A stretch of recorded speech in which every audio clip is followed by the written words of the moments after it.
Hello dear student, আজকে আমি আলোচনা করব বর্ধমান বিশ্ববিদ্যালয়ের অন্তর্গত এমএ পার্ট 1। এটি ডিস্টেন্সের সিলেবাস। তোমরা জানো যে সমস্ত ছাত্রছাত্রী এমএ পার্ট 1 ডিস্টেন্সের সিলেবাস নিয়ে পড়ছো, তাদের third paper novel paper number 3 অর্থাৎ ফিকশন থেকে একটি গুরুত্বপূর্ণ 12 মার্কসের কোয়েশ্চেন নিয়ে আজ আমি আলোচনা করব। প্রথমে তোমাদের ইউনিট 1 এর যে গুরুত্বপূর্ণ চ্যাপ্টারটি আছে Tom Jones by Henry Fielding. 12 মার্কসের কোয়েশ্চেনটা এটি অত্যন্ত গুরুত্বপূর্ণ কোয়েশ্চেনটা হলো symmetry and grandeur are the hallmarks of the plot structure of Tom Jones. Discuss. এই কোয়েশ্চেনটা তোমাদের অত্যন্ত একটি গুরুত্বপূর্ণ কোয়েশ্চেন। তোমাদের অ্যান্সারটা কিছুটা উপস্থাপন করার চেষ্টা করব, তোমরা মনোযোগ সহকারে দেখবে। Henry Fielding's The History of Tom Jones. A foundling is celebrated for its remarkable plot structure, which reflects both symmetry and grandeur. অর্থাৎ হেনরি ফিল্ডিং এর the history of Tom Jones foundling তার অসাধারণ প্লট কাঠামোর জন্য বিখ্যাত, which reflects যেটা প্রতিফলিত করে সিমেট্রি অ্যান্ড গ্র্যান্ডিওর প্রতিসাম্য এবং মহিমাকে। গ্র্যান্ডিওর মানে মহিমা, তোমরা জানো। This two elements are intricately, এই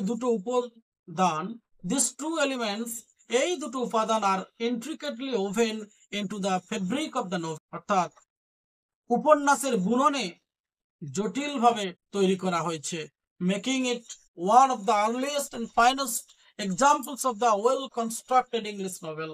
অর্থাৎ সুফলভাবে নির্মিত ইংরেজি উপন্যাসের প্রাচীনতম একটি উপন্যাস এবং সর্ববৃহত্তম উদাহরণগুলির মধ্যে এটি পড়ে।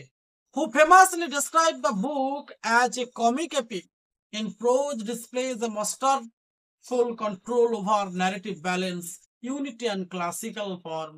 অর্থাৎ যিনি বইটিকে গদ্যের একটি হাস্যরসাত্মক মহাকাব্য হিসাবে বিখ্যাতভাবে বর্ণনা করেছেন, বর্ণনামূলকভাবে ভারসাম্য, ঐক্য এবং ধ্রুপদী রূপরেখার উপর নিয়ন্ত্রণ করে নিপুণভাবে প্রতিষ্ঠা করার চেষ্টা করেছেন এই উপন্যাসটিকে। The novel is neatly divided into 18 books. এই উপন্যাসটা 18টা খণ্ডাংশে বিভক্ত। The novel is neatly divided into 18 books, ইকোয়িং দ্য এপিক ট্র্যাডিশন, যেটা কাব্যগত ধারণাকে তুলে ধরে, of ancient and classical works, যেটা প্রাচীন এবং আধুনিক কার্যকলাপের অংশকে তুলে ধরে। দ্য স্ট্রাকচার ইজ কেয়ারফুলি, এই গঠনটা যত্নশীলভাবে ব্যালেন্স, ভারসাম্যযুক্ত, বুকস নাম্বার 1 to 6।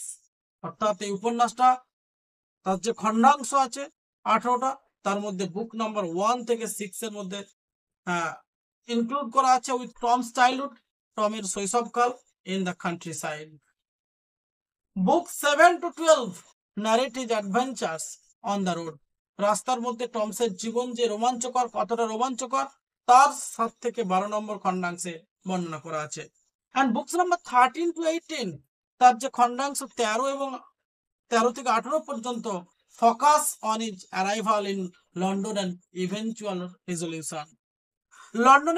লন্ডনে পৌঁছানোর পর এই টম কিভাবে তার জীবনকে চালিত করেছেন তারই একটি প্রেক্ষাপট বা রূপরেখা বা ছন্দকে কিভাবে শক্তিশালী করেছে তারই একটি রূপরেখার আলোকপাত করেছেন তিনি।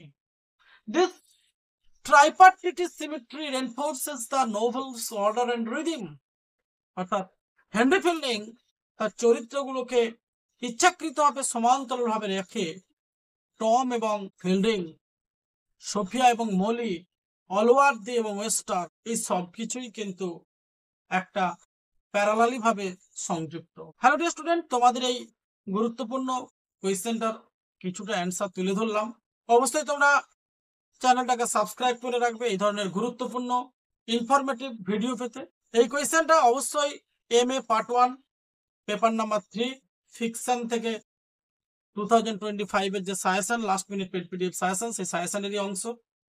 অর্থাৎ ডিয়ার স্টুডেন্ট, একটা কথা বলে রাখি তোমাদেরকে, যে সমস্ত ছাত্রছাত্রী MA part 1 distance of education অর্থাৎ ডিস্টেন্স সিলেবাসের অন্তর্গত এমএ পার্ট 1 পড়ছো, তোমাদের পরীক্ষা শীঘ্রই আরম্ভ হতে চলেছে।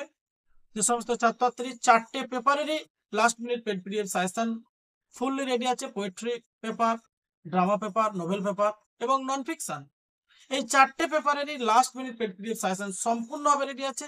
যে সমস্ত ছাত্রছাত্রী এই last minute paid PDF suggestion সংগ্রহ করতে ইচ্ছুক, MA পার্ট 1 ছাত্রছাত্রীদের উদ্দেশ্যে বলছি, যে সমস্ত ছাত্রছাত্রী বর্ধমান বিশ্ববিদ্যালয়ের অন্তর্গত, তাদের জন্য এই last minute paid PDF suggestion পেপারসগুলি অত্যন্ত গুরুত্বপূর্ণ।